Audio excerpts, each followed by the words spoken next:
The bathroom light flickered as Rebecca stared at her phone screen, her heart pounding so hard she could hear it over the club music bleeding through the walls. What had she just done? Her finger hovered over the sent message. The thumbnail was small, but she knew exactly what it showed. Red lace. Bare skin. The kind of photo you sent to someone you were sleeping with. Not your potential business partner. Not a billionaire CEO whose company could make or break your career. Definitely not Kong Jae-min. Heat rose from her chest to her face as the reality crashed over her like ice water. This wasn't just embarrassing. This was career suicide. This was... Her phone buzzed. I believe this was not meant for me. She stopped breathing. Another buzz followed. But now that I have it, we should meet. In that moment, she knew her life was about to change forever. Because Kong Jae-min wasn't just a CEO. He was something far more dangerous. Something she was about to discover the hard way. If you want to see how this mistake turned into the most dangerous romance of Rebecca's life, hit that subscribe button right now. Trust me, you won't want to miss what happens next. 24 hours earlier, her life had been normal. Stressful, sure, but normal.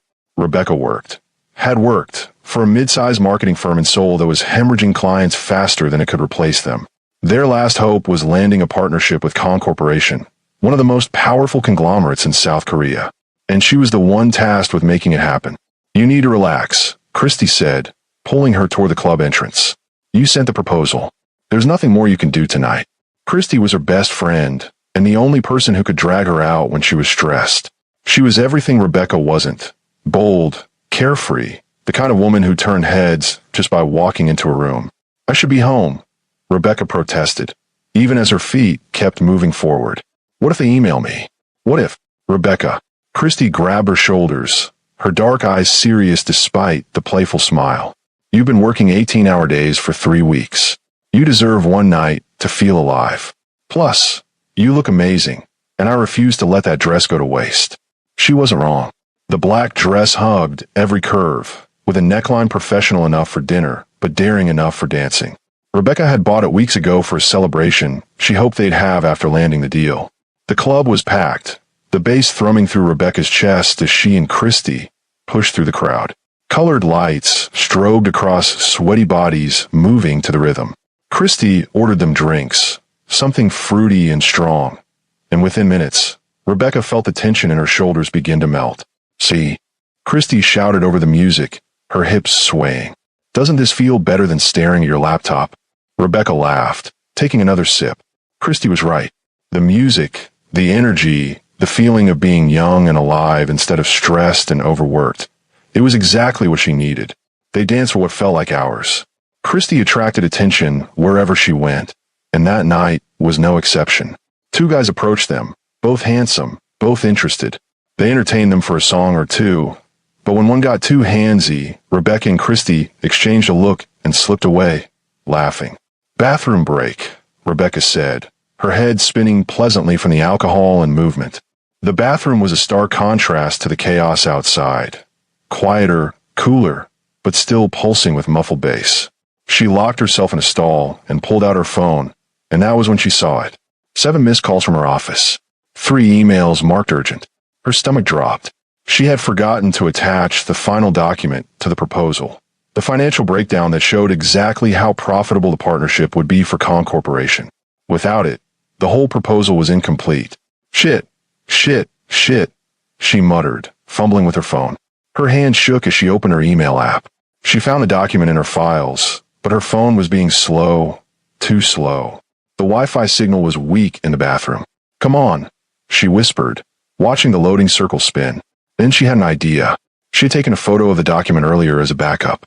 She could send that, with a note apologizing for the confusion. It wasn't professional, but it was better than nothing. She opened her messages, found Kong Jae-min's contact. They had exchanged numbers for business purposes, and selected a photo from her gallery. Or at least, she thought she did. Being tipsy and stressed had ruined her fine motor skills. Her fingers slipped.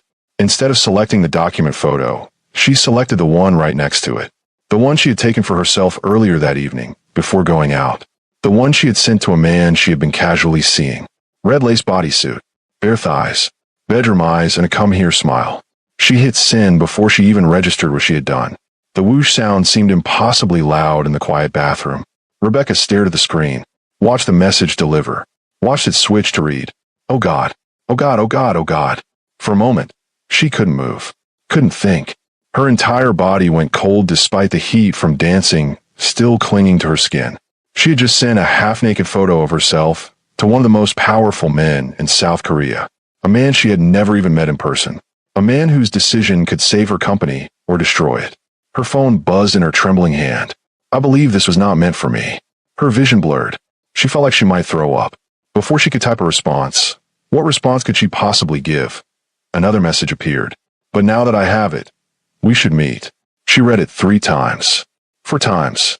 Trying to find some other meaning, some way to interpret it that didn't sound like. Like what? A threat? A proposition? Interest? Her fingers flew across the keyboard, deleting and retyping the same apology a dozen different ways. Nothing seemed adequate. Nothing seemed like enough to undo what she had just done. Finally, she settled on, I'm so sorry. That was a terrible mistake. Please delete it. His response came almost immediately. Monday, 7 p.m. I'll send you the address. Then another message followed. Don't be late, Rebecca. The way he used her name made her skin prickle. Not in fear exactly, but in something else. Something she couldn't yet name. Rebecca stumbled out of the bathroom. Her high from dancing completely evaporated. Christy took one look at her face, and her smile dropped. What happened? You look like you've seen a ghost. I need to go home. Rebecca, talk to me. What? Not here. Rebecca's voice came out sharper than she intended. Please, Christy. I need to leave. Now. Christy didn't argue. Within minutes, they were in a taxi, and Rebecca told her everything. She showed her the messages. Christy's eyes went wide, then wider. Holy shit, she breathed. Holy actual shit, Rebecca. I know. Do you know who Kang Jae-min is? Like really no. He's the CEO of... No. Christy's voice dropped low, serious in a way Rebecca rarely heard from her. I mean, yes, he's a CEO, but there are rumors. Really dark rumors. About his family. About how they actually make their money. Rebecca's blood turned to ice. What kind of rumors? The kind people only whisper about. Organized crime. Underground deals. The kind of man you don't want to owe anything to. Christy grabbed her hand. Rebecca, I'm not trying to scare you, but you need to be careful. This isn't just embarrassing. This could be dangerous. He wants to meet me Monday, and you're going to tell him no. Christy, he has my proposal. My company needs this deal. I can't just... Yes, you can. Christy's grip tightened. Whatever happens with your company, it's not worth your safety. Promise me you'll think about this. Rebecca wanted a promise. But deep down, she knew she couldn't refuse. Not when he had phrased it like a command, not a request. And not when part of her, a small, reckless part, was already curious about what Monday night would bring. The weekend passed in a blur of anxiety and obsessive phone checking. Rebecca drafted a dozen messages to Kang Jae-min and deleted them all. What did she say? How did you apologize for something like that? On Sunday night, she barely slept. Every time she closed her eyes, she saw those messages. But now that I have it, we should meet. What did he want? Was this some kind of power play? Revenge for the embarrassment? Or something else entirely? Monday morning arrived like a death sentence. Rebecca dragged herself to work, exhausted and anxious, only to find her boss practically vibrating with excitement in the hallway. Rebecca, my office. Now. Her stomach dropped. Had Kong Corporation rejected the proposal? Worse, had they complained about her? But when she entered his office, he was smiling. Actually smiling. We got it, he said, barely containing his excitement. Kong Corporation accepted the proposal. Full partnership.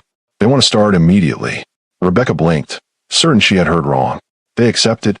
Not only accepted, they requested you specifically as the primary liaison. They want you handling all communication with their office. Apparently, you made quite the impression. The room tilted slightly. Made an impression. That was one way to put it. That's wonderful, she managed. Wonderful. Rebecca, this saves the company. You save the company. He clapped her on the shoulder. Take the day to celebrate. Tomorrow, you'll start coordinating with their team. She left his office in a daze. The partnership was approved. She should have been thrilled. Instead, she felt like she had just made a deal with the devil. Her phone buzzed. An address. Gangnam, one of the most expensive districts in Seoul. 7 p.m. Don't forget. As if she could forget. The message had been burned into her brain since Friday night. Rebecca spent the rest of Monday in a fog, mechanically going through the motions at work while her mind raced with possibilities. What would she say to him? How would she explain herself? And more importantly, what did he want from her? By 6 p.m., she stood in front of her closet, paralyzed by indecision. The black dress, Christy said from the bed, where she had planted herself an hour earlier. Professional but not cold. You need to look confident. I don't feel confident. Then fake it. Christy stood and pulled the dress from the closet. Rebecca, listen to me. Men like Kong Jae-min, they can smell fear. Whatever he wants tonight, you can't let him see you scared. What if nothing? You go in there, you apologize like the professional you are, and you leave. That's it. Don't let him intimidate you into anything else. Easy for Christy to say. She wasn't the one who had accidentally sent a half-naked photo to a man rumored to have ties to organized crime. The dress fit perfectly, tailored, elegant, hitting just above the knee. Rebecca paired it with heels that added 3 inches to her height. Armor disguised as fashion. The restaurant address he had sent was for a place she had only read about in magazines. The kind of establishment where reservations were made months in advance, and a single meal cost more than her monthly rent. The taxi dropped her off at 6:55 p.m. She stood outside, watching Seoul's elite filter in and out, and seriously considered running. Her phone buzzed. I can see you from the window. Come inside, Rebecca. Her heart jumped in her throat. He was watching her. She scanned the building's facade, but couldn't pinpoint which window. The sensation of being observed made her skin prickle with awareness. There was no running now. The interior was exactly as elegant as she had imagined. Soft lighting, rich dark wood, the quiet murmur of exclusive conversations. A hostess approached immediately, her smile professional and distant. Name? Rebecca. Ah yes. Mr. Kong is expecting you. This way, please. She was led through the main dining room, past tables of businessmen and wealthy couples, to a private room at the back. The door was solid wood, heavy and imposing. The hostess knocked once, then opened it. Your guest has arrived, Mr. Kong. Thank you. The voice was deep and controlled, edged with an authority that expected obedience. An involuntary shiver ran down Rebecca's spine. She stepped inside. The private room was intimate. 1 table, 2 chairs, floor-to-ceiling windows overlooking the city lights. But she barely registered the decor because her attention locked onto the man standing by the window. Kong Jae-min.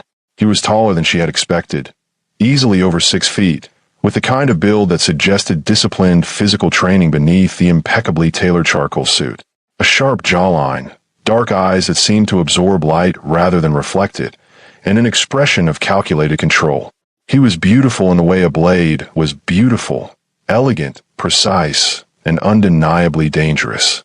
Rebecca. He said her name, as if he were tasting it. Please sit. It wasn't a request. She moved to the chair on unsteady legs, acutely aware of his gaze, tracking her every movement. He didn't sit immediately. Instead, he poured wine into 2 glasses with practiced ease, then finally took his seat across from her. Up close, he was even more intimidating. Those dark eyes studied Rebecca with an intensity that made her feel exposed, as though he could see straight through every defense she had carefully constructed. She started, but he lifted one hand. Let me speak first. His voice was soft, yet it commanded absolute attention. Friday night, you sent me something unexpected. Heat flooded her face. Mr. Kong, I'm so incredibly sorry.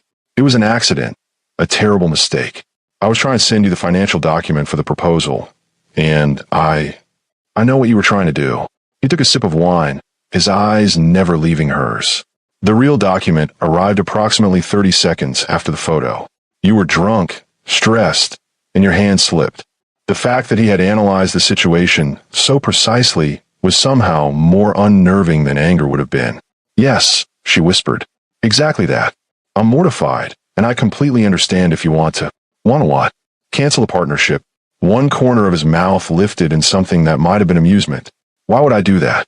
Your proposal was excellent. Your company is exactly what we need for the Korean market expansion. Rebecca blinked. Then, why am I here? Because of what happened after the photo. Her confusion must have shown, because he leaned back in his chair with predatory ease and continued. You didn't beg. You didn't offer me anything in exchange for my discretion.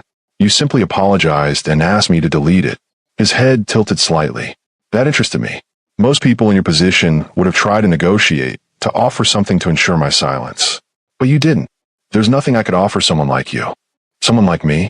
His tone sharpened just slightly. What do you think I am, Rebecca? The question felt like a trap. A very powerful businessman. Is that all? She met his gaze, Christie's warnings echoing in her mind. Should it be something else? For a long moment, he studied her. Then he smiled. A real smile this time, though it didn't quite reach his eyes. You're smarter than you let people think. I appreciate that. He gestured toward the menu. Now let's eat. I'm sure you haven't had dinner, and we have business to discuss. The meal unfolded like a careful dance. Professional conversation layered with an undercurrent of tension. He asked about her background, her career, what had brought her to Seoul. Ordinary questions, yet the way he listened, fully focused, absorbing every detail, made each answer feel significant. You're not Korean, he observed, though it was obvious. What made you choose Seoul? Opportunity, she said carefully. The marketing industry here is innovative. I want to be somewhere I could grow. And have you grown? I'm still here, aren't I? That earned her another almost smile. Yes, you are. As dinner progressed, Rebecca found herself relaxing, just slightly. He was intense, undeniably dangerous beneath that controlled exterior, but he was also intelligent, compelling. His attention felt like both a privilege and a warning. The partnership, she finally said as dessert arrived. What exactly do you need from me? Everything involving our collaboration goes through you. Reports, meetings, strategy sessions. You'll be my direct point of contact with your company. That's a lot of responsibility. Can you handle it? The challenge in his voice sparked something defiant in her. Yes. Good. He reached into his jacket and pulled out a business card. Not the corporate one she'd seen online, but something more personal. My private number. Call me anytime, day or night. She took the card, her fingers brushing his for a fraction of a second. The contact sent a jolt of electricity up her arm. Mr. Kong. Jae-min, he corrected. When we're alone, call me Jae-min.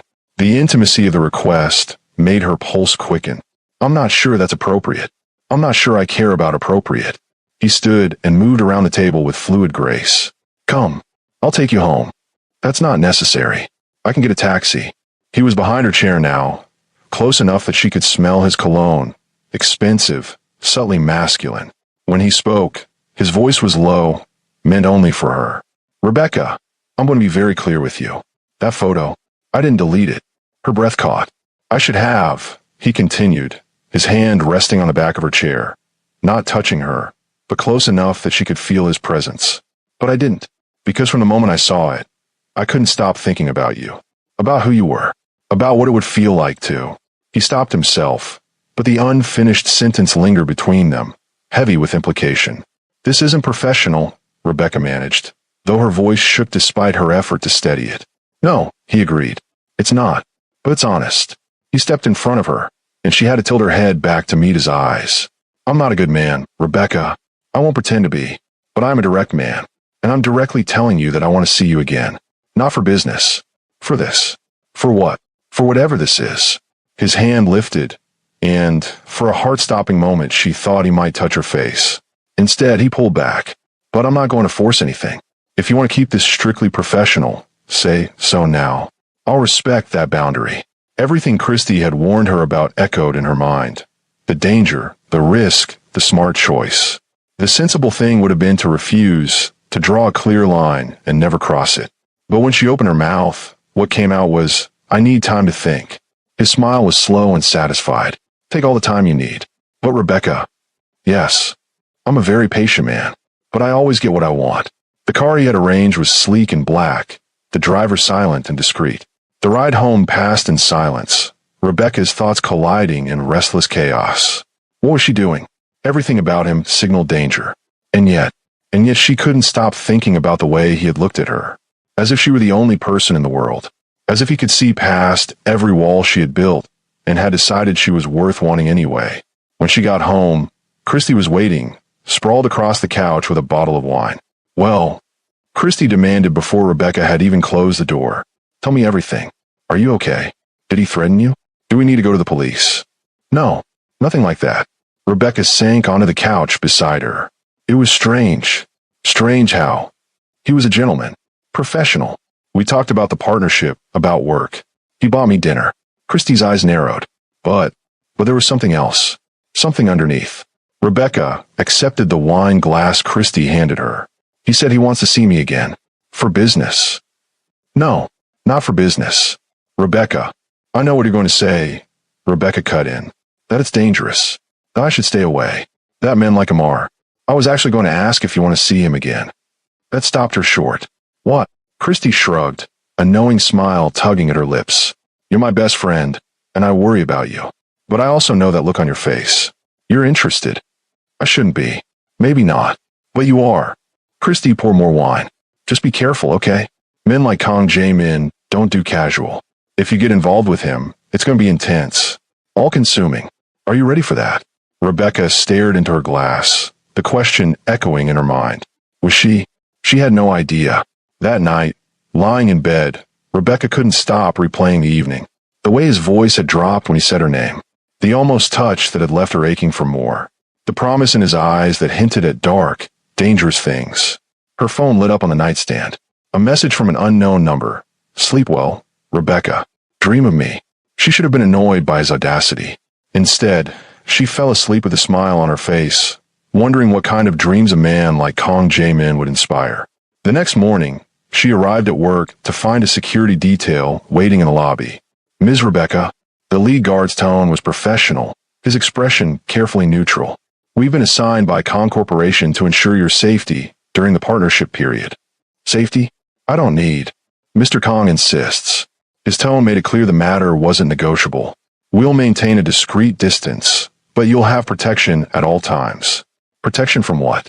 Rebecca wanted to ask, but something in the guard's expression told her she wouldn't like the answer. She called Jae-min immediately. Why do I have bodyguards? She demanded the moment he answered. Good morning to you too, he said, a smile audible in his voice. Did you sleep well? Jae-min. The security is necessary. Being associated with me comes with certain complications.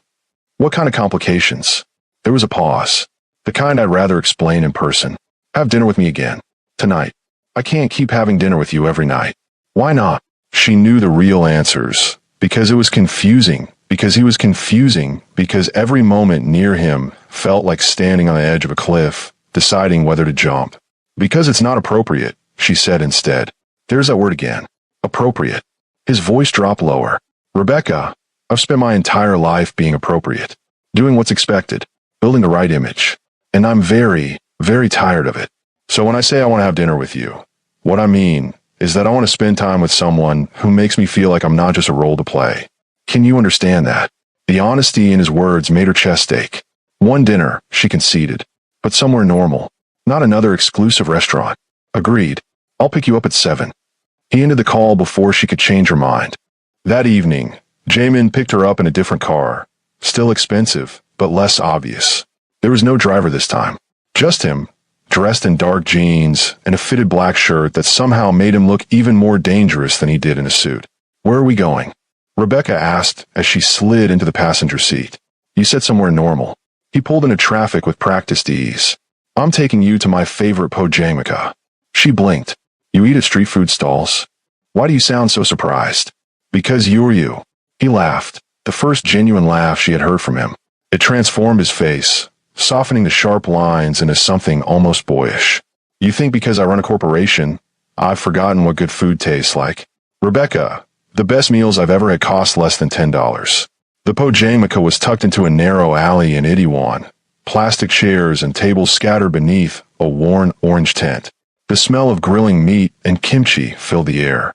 It was perfect, busy enough to offer anonymity, casual enough to feel real. They sat across from each other at a small table, and Jae-min ordered in rapid Korean. Far more food than two people could reasonably eat. So, Rebecca said once the soju arrived, are you going to tell me why I need bodyguards?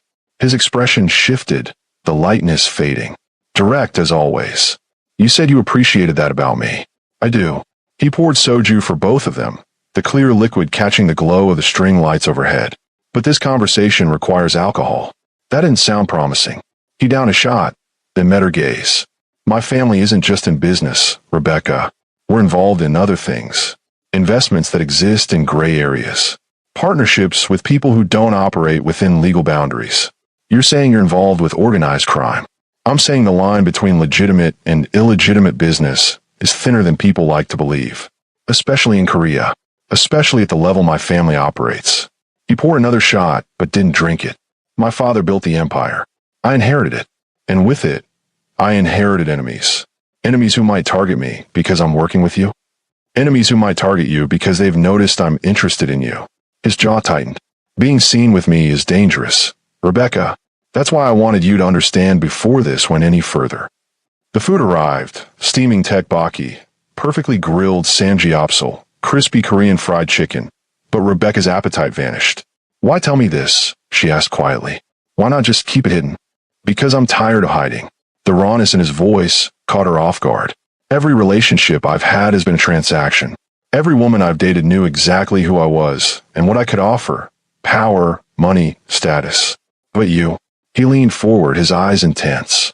You looked at me with fear, yes, but also with something else. Like you saw past the reputation to the person underneath. And I realized I wanted more of that. More of you seeing me. Her heart raced. Jaemin, I'm not asking you to commit to anything, he interrupted. I'm asking you to give me a chance. Let me take you out. Let me show you who I am when I'm not playing the role of CEO or family heir. And if at any point you want to walk away, I'll let you go. The partnership continues regardless. Your job is safe.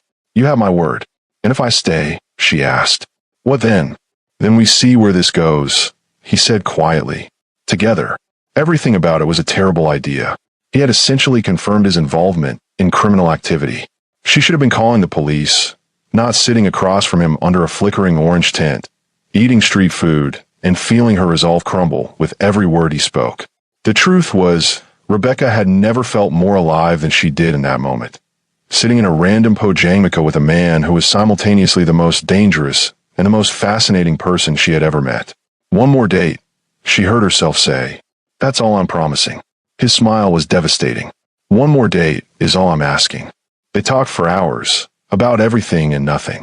He told her about growing up under impossible expectations, about the weight of a legacy he had never asked for. She told him about moving to Seoul alone, about the loneliness of building a life in a foreign country. Why Korea? He asked, reaching across the table to steal a piece of tteokbokki from her plate. Of all the places you could have gone. Honestly, Rebecca took a sip of soju. I needed distance. From my family, from expectations, from the person everyone thought I should be. I want to prove I could build something on my own. And have you? I'm trying. You're succeeding. His hand brushed hers on the table, and this time he didn't pull away. You're stronger than you think, Rebecca. The touch was electric. His fingers were warm, slightly rough, and the simple contact sent her pulse racing. You don't know me well enough to say that. Then let me get to know you better. His thumb traced slow circles against her palm. Stay with me tonight. Not, he added quickly, catching her expression. Not like that. I just want more time with you. We can go to my place, talk more, watch a movie. Something normal. Every rational thought in her mind screamed that this was moving too fast. But the way he looked at her, the vulnerability in his eyes, so at odds with everything she'd heard about him. Okay, she whispered. But just talking. Just talking. He agreed, though the heat in his gaze suggested that talking might not be all either of them wanted. His apartment was in one of Seoul's most exclusive buildings, the kind with a private elevator and a view that stretched across the entire city. But what surprised Rebecca wasn't the luxury. It was how lived in it felt. Books everywhere. Art that looked personally chosen, not staged. A kitchen that showed signs of actual use. You cook? She asked, noticing the neatly organized spice rack. It helps me think. He shrugged out of his jacket, and she tried not to stare at the way the shirt clung to his shoulders. Wine? Or are you done with alcohol for the night? Wine is fine. He poured them each a glass of red, then gestured toward the massive sectional sofa facing the windows. Make yourself comfortable. I promise I don't bite. Unless asked. The words slipped out before she could stop them. His eyes darkened with something predatory. Unless asked, he confirmed, his voice dropping an octave. Heat rushed through her. This was dangerous territory, and they both knew it. Rebecca sat on the sofa, tucking her legs beneath her. Jaemin settled beside her, close but not touching. Below them, the city lights glittered, soul alive and restless in the dark. Tell me something true, he said softly. Something you don't tell most people. She considered deflecting, keeping things light. But something about the moment, the quiet intimacy, the way he was watching her, demanded honesty. I'm lonely, she admitted. Even with Christy, even with work, I feel like I'm always performing. Always being the professional, capable version of myself. Sometimes I wonder if anyone actually sees me beneath all that. I see you. The certainty in his voice made her chest tighten. You barely know me. I know you're brave enough to build a life in a country where you didn't speak the language. I know you're loyal. You could have protected yourself when you sent that photo, but you took full responsibility. I know you're attracted to me, even though everything in your head is telling you to run. He shifted closer, his thigh brushing hers. And I know that right now, you're wondering what it would feel like if I kissed you. Her breath caught. That's presumptuous. Is it wrong? No. God help her. It wasn't wrong at all. Jamin. I'm going to be honest with you, Rebecca. I want you. I wanted you from the moment I saw that photo, and every minute I spend with you makes me want you more. His hand rose to cup her face, thumb brushing her cheekbone. But I'm not going to push. If you want me to stop, say so. If you want me to take you home, I will. But if you want this even a fraction as much as I do. He left the sentence unfinished, giving her the choice. She should have chosen safety. Should have asked him to take her home. Should have remembered all of Christie's warnings about danger and darkness. Instead, she leaned into his touch. Kiss me. The permission barely left her mouth before his lips were on hers. The kiss began soft, tentative, almost questioning. But the moment she responded, something ignited between them. His hand slid into her hair, angling her head as the kiss deepened. His other arm wrapped around her waist, pulling her closer until she was practically in his lap. He tasted like soju and want, and the way he kissed her, like he was trying to memorize every sensation, made her entire body come alive. When they finally broke apart, both breathing hard, he rested his forehead against hers. I should take you home, he said, voice rough, before I do something we're not ready for. What if I don't want to go home? Rebecca. Her name was a warning. If you stay, I don't trust myself to be a gentleman. Maybe I don't want a gentleman. His control visibly cracked. In one smooth motion, he stood, pulling her up with him. For a moment, she thought he was calling her bluff, actually taking her home. Instead, he backed her against the window, the cool glass of shock against her heated skin. You're dangerous, he murmured, his lips trailing down her neck. Do you know that? She couldn't form words, not with his mouth doing things that made her knees weak. His hands were everywhere, her waist, her hips, sliding up her sides with deliberate slowness. Every touch was controlled, but barely, like he was holding himself back by sheer force of will. Tell me to stop, he breathed against her collarbone. Don't stop. The sound he made was almost a growl. His hands gripped her thighs and lifted her, and instinctively she wrapped her legs around his waist. The new position brought them flush together, and the evidence of his desire pressed hard against her. Bedroom, she managed. Are you sure? Even in the heat of the moment, he was giving her an out. Because once we crossed this line, I'm sure. That was all the permission he needed. What happened next was intense, overwhelming, and completely changed everything between them. He was controlled but passionate, demanding but attentive, and by the time they finally collapsed together, she knew there was no going back. This wasn't just attraction. It was something deeper, something that terrified and thrilled her in equal measure. Stay tonight, he murmured, his fingers tracing lazy patterns on her bare shoulder.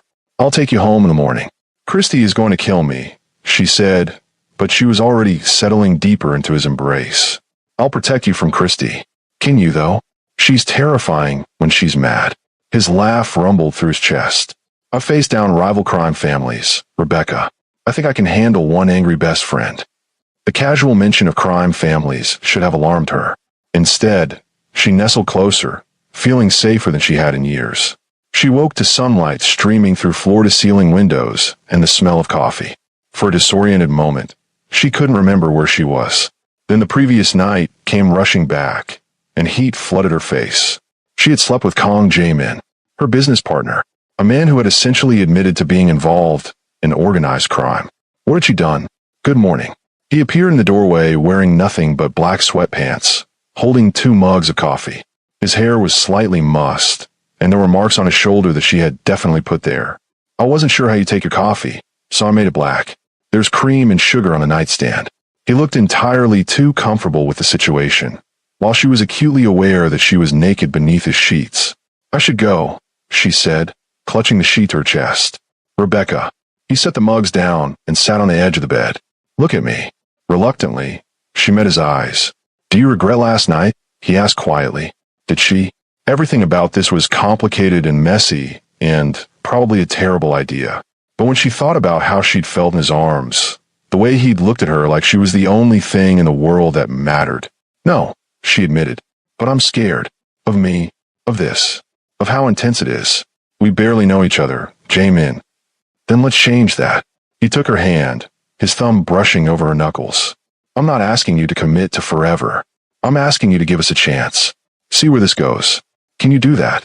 She thought about all the reasons this was a bad idea. The danger, the complications, the fact that they were supposed to be working together professionally. But she also thought about how alive she felt around him. How, for the first time in years, she wasn't just going through the motions of life, but actually living it. Okay, she whispered, but we need to set some boundaries. For work. Agreed. At the office, we're purely professional. But outside of work, his smile was slow and devastating. Outside of work, you're mine. The possessiveness should have been a red flag. Instead, it sent a thrill through her. I need to tell Christy, she said. She's probably already calling the police. Use my phone. Yours died last night. He handed her his cell, and she noticed with surprise that it had no lock screen. Complete trust, or test. Christy answered on the first ring. Rebecca, where the hell are you? I've been calling all night. I'm fine. I'm with Jae-min. A long pause. You stayed with him. Yes. Rebecca, I know what you're going to say, and you're probably right. But Christy, she glanced at Jae-min, who was watching her with quiet intensity. I'm doing this anyway. Another pause, then a sigh. Okay, but I'm coming over tonight, and you're telling me everything. And I mean everything. Deal. After she hung up, Jae-min pulled her back against him, his arms wrapping around her from behind. So we're doing this, he murmured against her neck. We're doing this, she confirmed, hoping she wasn't making the biggest mistake of her life.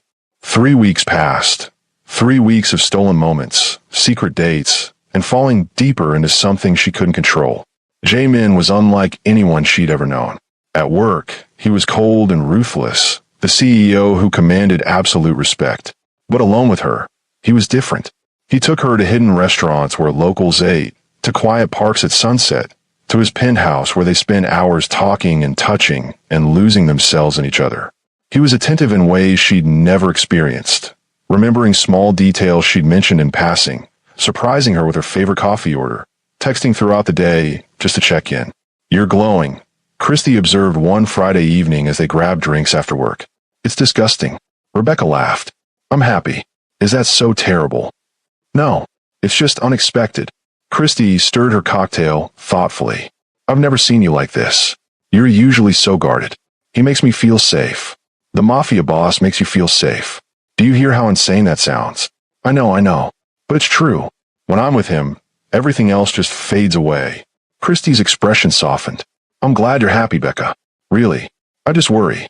I'm being careful. Are you, though? Christy leaned forward. Because from where I'm sitting, you're falling hard and fast for a man who lives in a world you don't understand. What happens when that world comes crashing in? Rebecca didn't have an answer. The truth was, she'd been so caught up in the intensity of what she and Jae-min shared that she hadn't thought about the consequences. That changed the following Monday. The rumors started that morning. Whispers in the office hallways. Meaningful glances from colleagues who quickly looked away when she caught them staring. What's going on? Rebecca asked a coworker. The woman hesitated. There's talk. About Mr. Kong. What kind of talk? About a woman named Yoon Seo-rin. Apparently, they have history and were spotted together. Rebecca's stomach dropped. What kind of history? I don't know the details. She tried to reach Jae-min all day, but his assistant kept saying he was in meetings.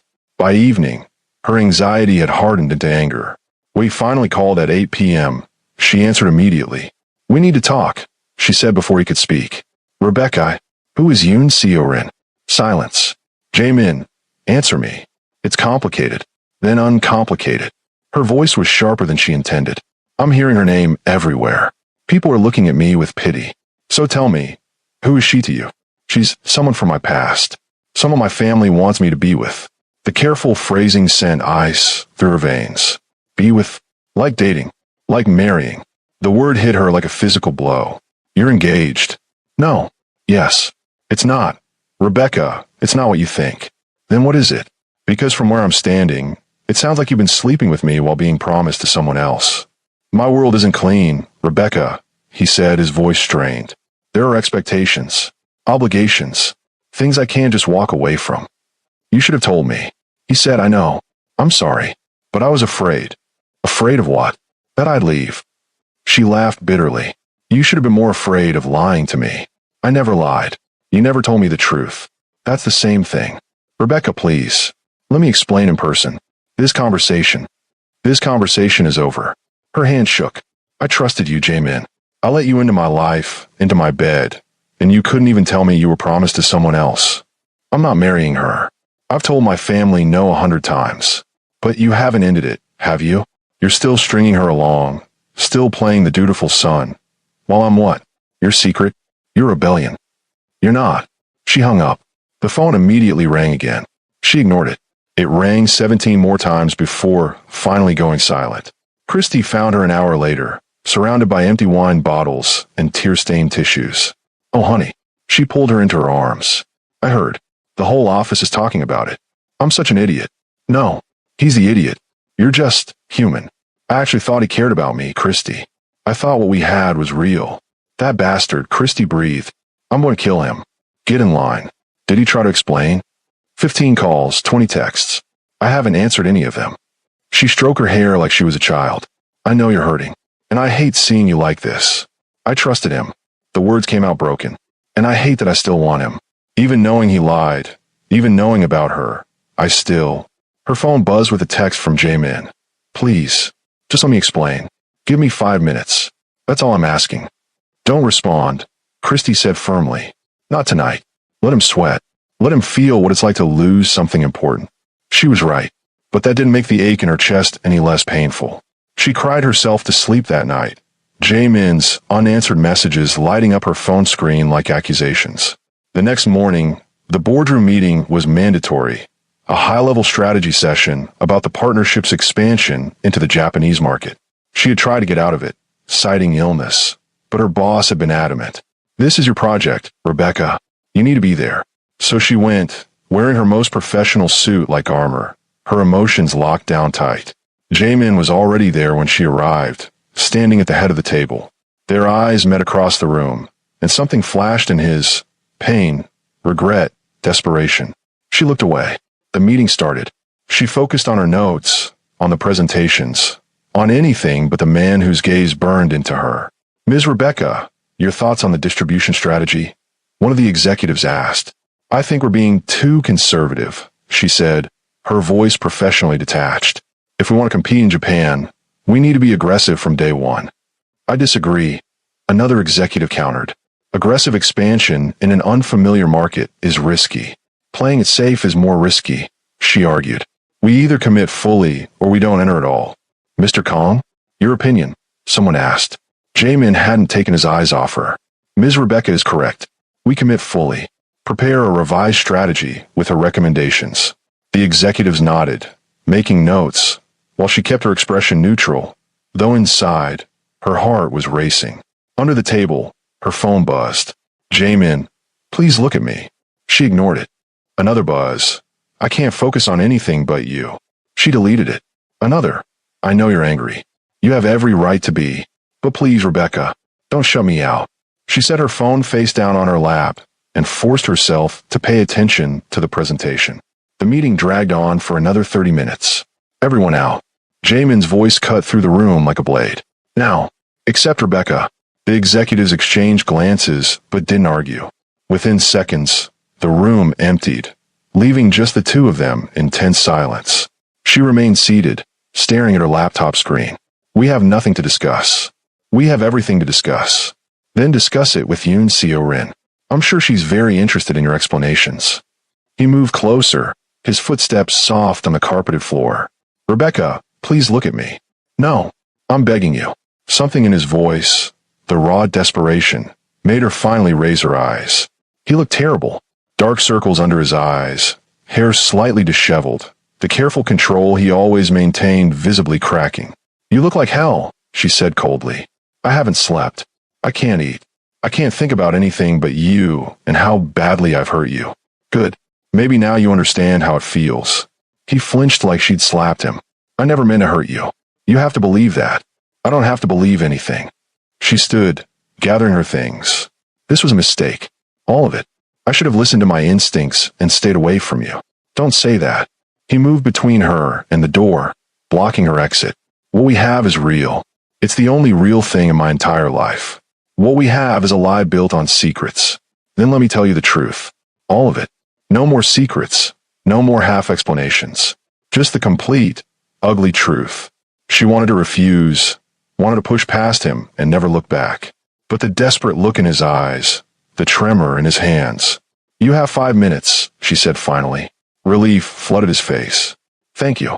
He gestured to the chair she'd vacated, but she remained standing. If she sat, if she got comfortable, her resolve might crumble.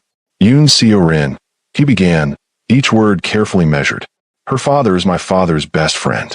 They've known each other for 40 years, built their empires together. I don't care about their friendship. Tell me about you and her." "When I was 25, our families decided we should marry, an alliance to strengthen both families' positions. I refused, multiple times. But my father is persuasive. He threatened to disown me, to cut me off from everything I'd worked for. So I agreed to try, to see if Seo-rin and I could make it work." Her nails dug into her palms. "And did you?" "Make it work. We dated for 6 months. Formal dinners, public appearances, everything our families wanted.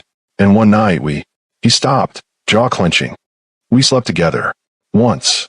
The confirmation hurt more than she expected. "Go on." "It was wrong.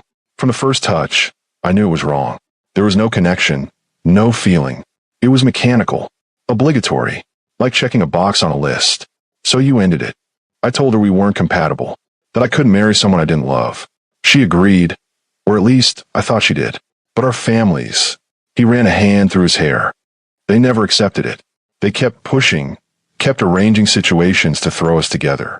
My father made it clear that refusing the marriage meant refusing the family.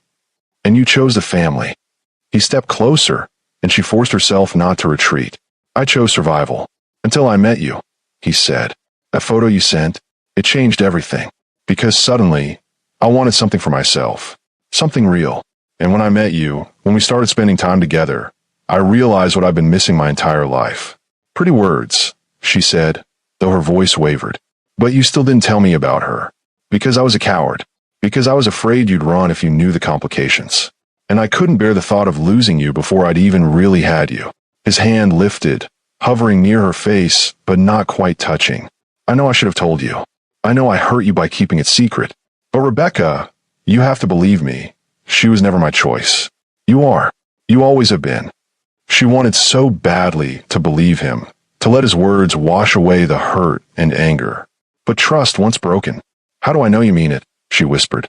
"How do I know I'm not just your rebellion? Your way of defying your family?" "Because," he stopped, seeming to struggle with something internal, then made a decision. "Because I'm ending it. All of it. I'm telling my father tonight that I will never marry Yoon Seo-rin. That I choose you. Consequences be damned. Jaemin. And I'm telling Seo-rin the same thing." To her face. So there's no ambiguity, no room for her to twist things. His eyes burned with intensity. "I'm choosing you, Rebecca. Publicly. Permanently. If you'll let me." The words hung between them, weighted with promise and threat and desperate hope. "Your family will never accept me," she said. "Then I'll leave the family. You'd lose everything." "Not everything." His hand finally made contact, cupping her face with such gentleness it made her eyes sting. "I wouldn't lose you. And you're the only thing that matters." A tear slipped free before she could stop it. He caught it with his thumb, his expression anguished. "Please," he whispered. "Please don't cry. I can handle your anger, your hatred, anything but your tears. I'm not crying because I'm sad." Her voice broke. "I'm crying because I want so badly to believe you. And I'm terrified of being hurt again. Then let me prove it to you." He leaned forward, resting his forehead against hers. "Give me one more chance. Let me show you that you're not a secret or a rebellion. You're everything. Every logical part of her brain screamed to refuse. But her heart, her stupid, traitorous heart, was already reaching for him. One chance, she breathed. But Jaemin, if you hurt me again, I won't. I swear on everything I am, I won't. Then he kissed her, and she kissed him back, and all the pain and anger melted in a desperate need. His hands tangled in her hair, pulling her closer, and she let him. Let herself sink into the feeling of being wanted, chosen, loved. When they finally broke apart, both breathing hard, he smiled. The first real smile she'd seen from him in days. I love you, he said simply. I should have said it sooner. Should have made it clear from the beginning. But I'm saying it now. I love you, Rebecca. The words settled in her chest, warm and terrifying and absolutely right. I love you too, she admitted. Even though you're complicated and dangerous, and probably going to ruin my life. His laugh was soft. Probably. But I'll make it worth it. I promise. What they didn't know, what they couldn't have known, was that Yoon Seo-rin had eyes everywhere. And she had just watched Jaemin choose Rebecca through the boardroom's glass walls. That evening, Seo-rin sat in her penthouse apartment, phone in hand, fury radiating from every pore. She had seen the kiss, seen the way Jaemin looked at that woman, like she was something precious, something worth fighting for. She's nothing, Seo-rin muttered to herself. A mistake, a temporary distraction. Even as she said it, Seo-rin knew the truth. Jaemin had never looked at her that way. Not once in all the years their families had pushed them together. Her phone rang. Her father. I heard, he said without preamble. Jaemin refused the marriage. Again. It's because of her. That woman. Rebecca. Then remove her from the equation. The words were casual, but the meaning was clear. Father. Do what needs to be done, Seo-rin. Convince Jaemin that she's a liability. That choosing her means losing everything. If he still refuses. A pause. Make the choice for him. The line went dead. Seo-rin stared at her phone, her reflection ghost-like in the dark screen. Then she smiled. She made a call. I need you to arrange an accident, she said coldly. Make it look random. A mugging gone wrong. Nothing traceable. Target. Her name is Rebecca. I'll send you the details. When? Soon. Before Jaemin does something stupid like announcing their relationship publicly. She hung up and poured herself wine, satisfaction warming her from the inside. If Jaemin wouldn't choose her willingly, she would simply eliminate his other option. Part 2 coming soon.